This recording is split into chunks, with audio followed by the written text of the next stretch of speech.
Hi, and good evening, everyone. My name is Albert, and this is Vlogs About Nothing. Thank you very much for taking the time out of your Sunday to join me. I really appreciate it, and it took me a whole, I don't know, 20 seconds or so to just make sure I can correct on that, because it is Sunday. And so I hope that you guys have been having a really good weekend. I just spent the last 36 hours or so just completely sick. I was actually really sick this weekend, so I got to do nothing but cry like a grown man, all while in the presence of my roommate, and just sort of pain, like shrieks of agony. I was really sick this weekend, and it was not cool, because this weekend was probably a very tough and weird weekend for me. I woke up with this crazy Hertz charge, and that kind of set off the weekend. And as it would be, last night I just got crazy sick. It was crazy. I had like this flu, and I was just sore all over. And then like I couldn't hold anything down, and then now I am here just happy to speak to everyone, and also really excited that there's a band called Chumbawamba, or there's a song called Chumbawamba, and in this song, this woman talks about Danny Boy, and now I'm wondering who Danny Boy is. This has been a big question on my mind like the last 4 days or so. So this is what I think about, and this is what I talk about. Nothing. If you expect this program to go anywhere other than nowhere, you're definitely in the wrong place. Here we talk about Chumbawamba and Danny Boy. Whoever Danny Boy is. And by the way, this cool like white chick in this video is obviously the epitome of middle-aged white women as it concerns their potential coolness. This video cracks me up. I knew the song was legendary, obviously, because I'm not the first person to randomly talk about Chumbawamba. But what a good song. What a great era. 90s one-hit wonders, right? I mean, this is like dope. This is, I really enjoy some of these 90 hits that were one-hit wonders. With all intents and purposes, that's exactly what they were. And there were some massive hits. You feel me? I mean, that's just, I don't know, it's really cool. I mean, can you imagine making a catalog of videos, having 5 of them hit, a million, and having enough fan base to sort of just like make a career? I mean, that'd be great. So that's kind of so what some of those old school one hit wonder artists and bands did, and more power to them.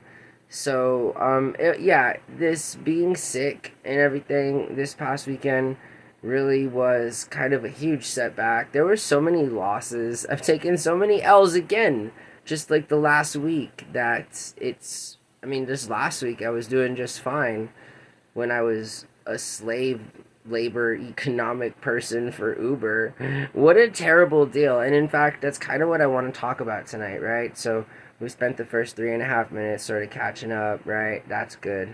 I'm great. Not really. But I'll hang in there, and I think I'll be okay.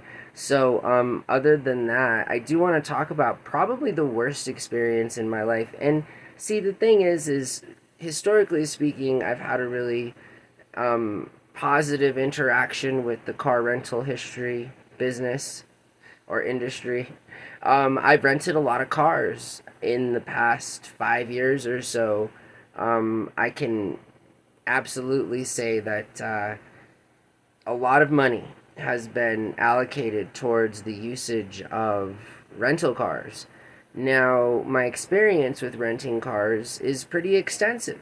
I mean, I've rented cars from all over the country. I've picked them up from different airports and different satellite locations. I've definitely had an interesting experience with the car rental industry. Moreover, I've noticed that as time progresses, and with little regulatory behavior, or with little regulatory kind of anything, right? The lack of regulation, or Reaganomics, as we call it here in the modern age, a practice that's been pretty standard for the past 40 years, regardless of what major political parties holding office. And again, we can all thank the wonderful and terrible Margaret Thatcher, who is probably one of the worst people to have ever walked this earth. And yes, I mean that, no caps, not taking it back. Margaret Thatcher was a terrible person. And honestly, to be honest, between the two of us, you feel me, Ronald Reagan was simply doing his job as an actor. I don't know what Ronald Reagan thought about as a person, right? But obviously, he had some good people around him to sell that sort of good old boy American Gipper idea, right? Which is take a likable guy and put him in office. And typically speaking, a guy like Ronald Reagan, I feel, would be a little more left leaning anyway, considering that his background was Hollywood filmmaking and typically coming from California, being within that industry. What a sellout. Rest in peace, kind of, old man. A lot of people liked you. You feel me? A lot of people continue to like you. But the legacy that both you and Margaret Thatcher have left, the deregulatory kind of environment where companies are allowed to do whatever, yo. Like, forget data mining. Like, companies can, like, you give them your credit card number, and boy, like, I don't know where it is in the fine print, but talk about collusion, right? These guys can just arbitrarily charge you whatever they feel like for whatever it is, and without justification. So, how you gonna charge somebody over the course of 1 month? How can you charge anybody like $4,400 to rent a car? It makes zero sense. It should make zero sense. The prices that you're quoted are way different than the prices that you actually pay as a consumer, unless I would have continued this sort of arrangement with the devil. I mean, Kamala Harris's brother-in-law. My bad, the CEO of Uber, that guy. Anyways, that guy, as he continues to shake us all down for our pockets, and furthermore and moreover, let us like take some serious consideration knowing that Kamala Harris raised over $1 billion, still got absolutely defeated. And I've been saying it for a long time now, but like, where's the money?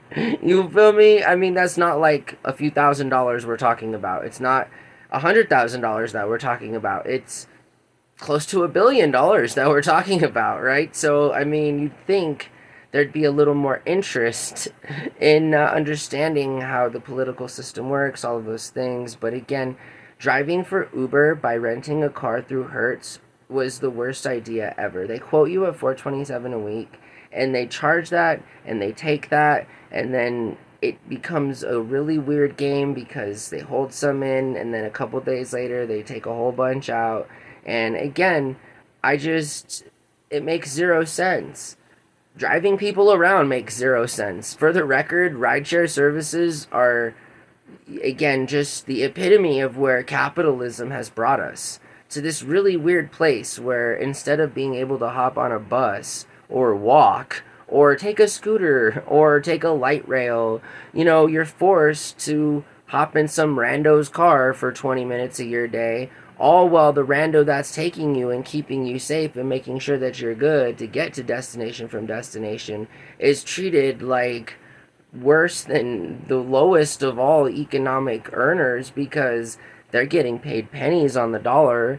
Uber has somehow decided to come in and be worse than any kind of bad run mafia, right? Because I'm a fan of the mafia. I've said it before. Good business practices, right? But the bad ones never last, except I guess if you have a license to do these things, which Kamala Harris's brother-in-law, I mean the CEO of Uber, has. You feel me? So like, I'm just saying that it doesn't make any sense what car rental places do to you, and like, it's not their fault, it's our fault. Right? I mean, every bad review I've read on any kind of website, Yelp or Google review or anything at all like that, right, is indicative of a culture that doesn't quite understand what the real problems are.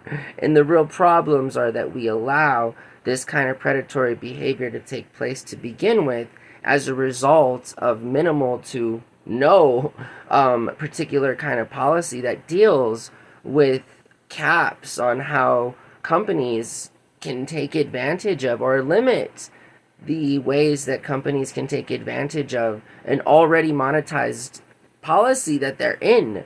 They're in this business to make money anyways. That's the whole point of it. To argue that they can endlessly just sort of pilfer out any sort of arbitrary amount that they want from their consumers is false. I would argue criminal, right? But again, that argument can't really be made because we allow it to happen, both legally, lawfully, dutifully, and to our worst disadvantage that you can think of. We just elected Donald President to be Donald Trump to be our president again, voting against our interests. I don't know why we do it. We could talk for a long time about why I think we do that, but we're not going to because it's the end of the video.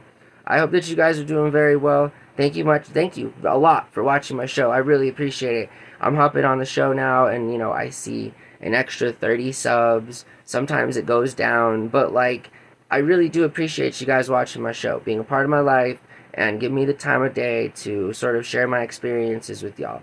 It's something that I really, really enjoy doing thoroughly, without question. This is something that is a big part of who I am and will continue to be a big part of who I am, for the inevitable and indefinite future, right? So I hope that you guys are doing well. Thanks again, and until next time, bye.